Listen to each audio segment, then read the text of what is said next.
Your doctor wrote 2 words on a notepad: high blood pressure. Then they wrote a prescription for amlodipine, shook your hand, and the appointment was over. You walked out with a pill. No explanation of what it actually does inside your body. No conversation about what created the problem in the first place. Just take this once a day, see you in 3 months. And here's what most men never find out until much later. Amlodipine doesn't fix anything. It manages something. And there's a very specific reason why men who understand that difference get far better outcomes than men who don't. That's what today is about. I've worked with men over 45 for most of my career. The ones who truly get their blood pressure under control, the ones whose arteries are genuinely healthier at 60 than at 55, they share one thing. They understand what's happening. Not just which pill to take, but why it works, and what makes it work better or worse. Before we get into the mechanism, I want to mention something. Over the past year, I put together a written guide specifically on natural approaches to blood pressure support, dietary protocols, specific minerals, daily adjustments that research consistently shows can meaningfully impact arterial health. It covers the things that simply don't fit into a 7-minute appointment. If you want to have it in hand while we go through this, it's linked in the description right now. I'll come back to it near the end. My patients have found it genuinely useful alongside their medical treatment. Now, let's talk about what's actually happening in your arteries. Most men think of high blood pressure as a heart problem. You see the number, you associate it with stress on the heart, and that's fair. The heart is under more strain when pressure is elevated. But the real story starts somewhere else entirely. It starts in the walls of your blood vessels. Your arteries are not rigid pipes. They're living tissue, surrounded by smooth muscle that contracts and relaxes with every heartbeat. When you're younger and those muscles are healthy, they flex naturally. They give. They absorb pressure and release it. But here's what happens over time. In millions of men in their 40s and 50s, the muscles surrounding those vessels start to tighten chronically. They don't fully relax between heartbeats. They maintain a state of low-level contraction, like a fist that never completely opens. Narrow tube. Same amount of blood trying to get through. Pressure goes up. Now here is the precise biological mechanism behind that tightening. And this is where amlodipine enters the story. For those smooth muscles to contract, to squeeze around the artery and raise your pressure, calcium ions have to enter the muscle cells. This is not a metaphor. This is literal molecular chemistry happening thousands of times per second inside your vascular tissue. Calcium ions flow in through specialized proteins embedded in the cell wall. Scientists call them L-type voltage-gated calcium channels. Think of them as tiny, tightly regulated doors set into the wall of each muscle cell. When those doors open, calcium rushes in, binds to proteins inside, and the contraction signal fires. The muscle squeezes. Amlodipine does one thing, and it does it extremely well. It binds to those channels and sits inside them, physically blocking them. Calcium cannot get through in the same quantity. The smooth muscle around your artery cannot receive its full contraction signal. The muscle relaxes. The vessel widens. Blood flows more freely, and your blood pressure drops. What makes amlodipine particularly useful is how selectively it targets these vessels. It doesn't make your heart beat slower the way some other blood pressure medications do. It doesn't affect your kidneys directly. It works on the mechanism of contraction in the smooth muscle of your arterial walls. That specificity is one reason it has a relatively clean side effect profile for most men. But here's what no one told you. The calcium channel is blocked. The vessel is held open. But the reason that smooth muscle wants to squeeze, the chronic tension, the stiffness that built up over years of high sodium, low activity, accumulated stress, gradual arterial stiffening, that's still there. The medication is keeping the gauge in the safe zone. The underlying engine is still running exactly the same way it was. And that gap between managing a number and actually addressing what created it is the gap that eventually catches most men. Let me give you a real example. A man I'll call David, 58 years old. Blood pressure, 162/94. Slightly overweight, high-stress job, diet built around convenience food. A pattern I see every single week. He started amlodipine. Numbers came down within 2 weeks. David told his wife he was fixed. Stopped reading labels. Went back to his normal routine. Kept taking his pill every morning. 18 months later, he was back in my office. Numbers creeping up again. Doctor talking about increasing his dose. David was frustrated, confused. He'd done everything right, he said. Never missed a pill. Here's what happened. The calcium channels were blocked, yes, but the biological environment around those channels, the sodium overload driving fluid retention, the arterial inflammation from a poor diet, the sustained vascular tension, none of that changed. So the pressure driving the smooth muscle to squeeze kept building underneath, and the medication had to compensate for more and more. David didn't fail. He just wasn't given the full picture. Before we get to what changed for David, let me address the side effects properly, because they deserve a real explanation, not a dismissal. Ankle swelling is the most common, appearing in somewhere between 5 and 10% of people on amlodipine. It almost always creates worry. Men assume their kidneys are struggling or their heart is under strain. Here's the actual mechanism. When amlodipine relaxes the walls of your arteries, it creates a pressure gradient that allows more blood to enter the tiny capillaries at the ends of your legs, your ankles and feet. Some of that fluid seeps out of those capillaries into the surrounding soft tissue. That's the swelling. Your kidneys are not involved in causing this.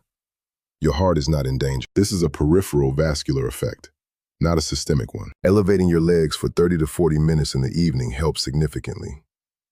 Some men find that moderate walking during the day improves circulation enough to reduce the effect. For most men, this side effect diminishes on its own within the first few weeks as the body adapts to the new arterial tone. Flushing, warmth in the face, redness, a feeling that your skin is running hot, can happen in the early weeks. Your arteries are wider than they've been in a while. Blood is reaching capillaries in your face and neck with more ease. Your body is recalibrating to wider arterial diameter as its new baseline. For the vast majority of men, this fades without any change in dosage. If you've taken Ramipril or another ACE inhibitor before, you know the cough. That persistent, dry, throat-irritating sensation that follows you everywhere. Amlodipine does not cause this. The mechanism is entirely different. Many men are switched to amlodipine specifically because the cough on their previous medication became intolerable. One warning I want to be direct about. Grapefruit juice. There's an enzyme in your gut wall and liver called CYP3A4.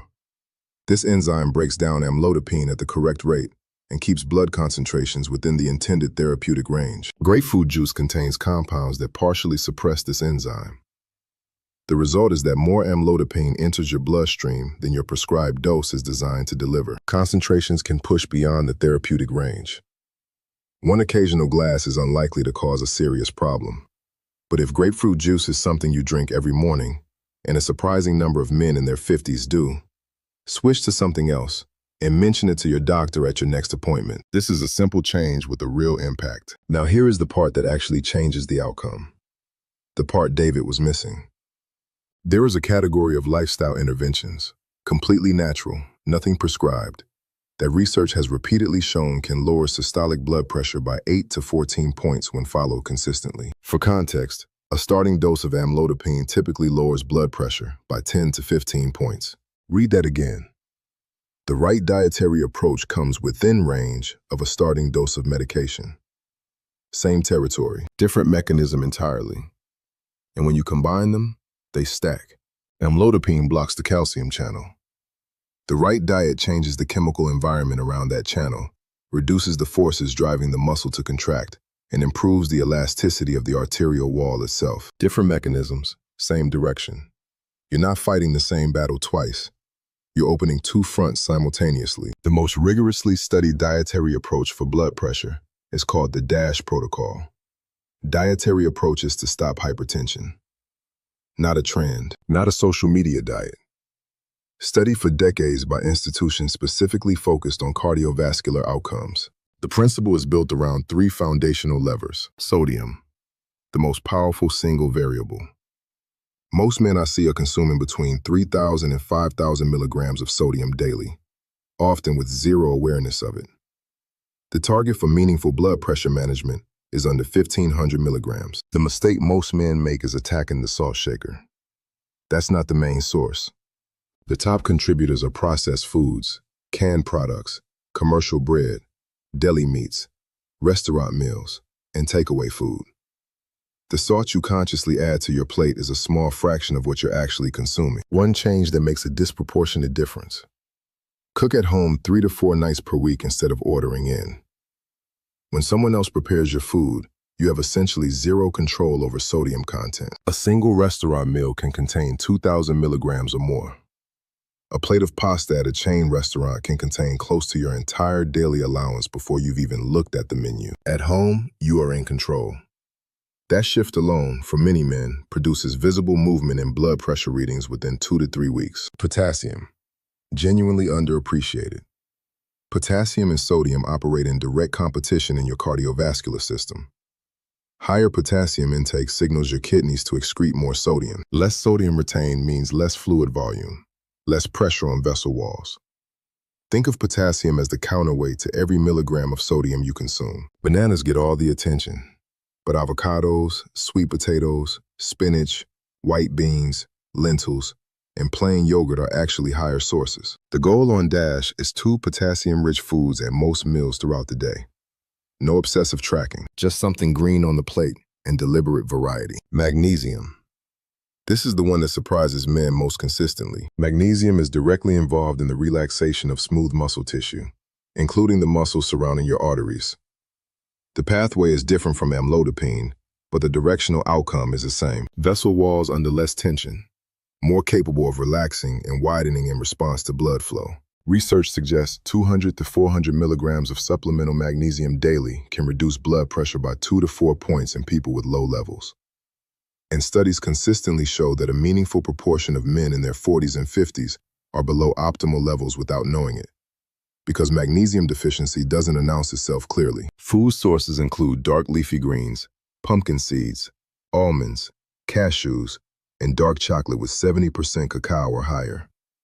If you're adding a supplement, magnesium glycinate or magnesium malate tends to absorb better than magnesium oxide. Worth discussing with your doctor, especially if you're on other medications. Combine sodium reduction, potassium optimization, and magnesium support with amlodipine, and you're doing something fundamentally different from just blocking a channel. You're reducing the biological pressure that drives those vessel walls to want to squeeze in the first place. The medication manages the output.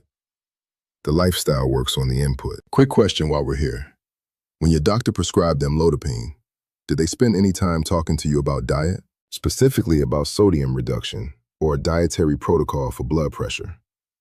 Write yes or no in the comments. I've been asking this across my videos for months. The pattern in the responses tells me a great deal about what's missing from these appointments. Now let me give you the week-by-week timeline.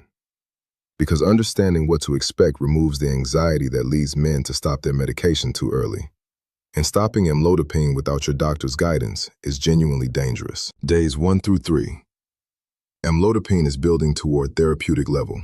You may see a small shift in your numbers, or none at all. This is completely normal. Do not adjust the dose. Do not add a second pill, because nothing appears to be happening. Stay consistent. Days 4 through 7. Blood levels are approaching steady state. Meaningful movement in your pressure readings should begin during this window.